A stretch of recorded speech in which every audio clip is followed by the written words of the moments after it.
Hello guys, let's get started. So here is the severe weather outlook. Today, March 23rd, 2024. So right now, there is down south of the St. Louis Metro right here, there's a severe thunderstorm warning.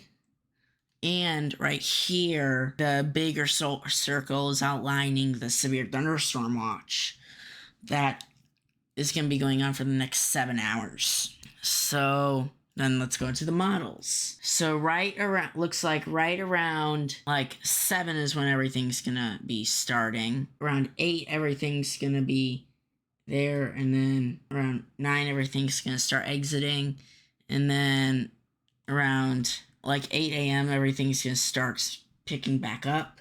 So yeah, and then the temperature outlook so it's going to be like 46 to 40, 50 degrees, looks like. For the wind, looks like it's going to start calm, and then throughout the storm, it's going to start being pretty intense, and then it's around 8 a.m. when everything's going to start picking back up.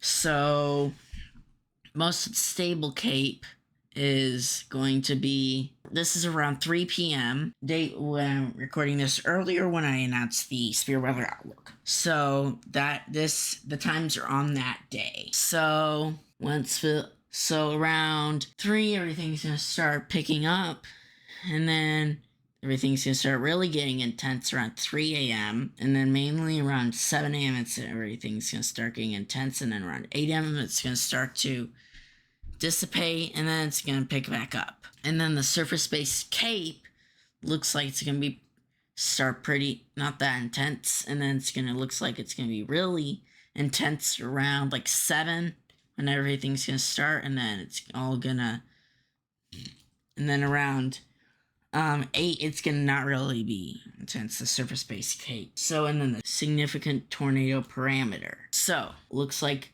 wow, this is really bad. Like, 1 significant tornado parameter is going to be 1 around like 2 a.m. So it's going to be could be really high chance of getting a tornado around like 1 to 3 a.m. on March 14th of 2024. So that is today. Let's look at the tornado. So the tornado is a 2% tornado risk, but there's a 5%, obviously, right here. But I'm looking at the St. Louis Metro. So St. Louis Metro is under a 2% risk of tornadoes. We're under a big wind, pretty much a big wind risk too, a little bit of a wind risk. And the main risk is the hail. Thank you guys for watching this video today, and I'll see you guys. Bye!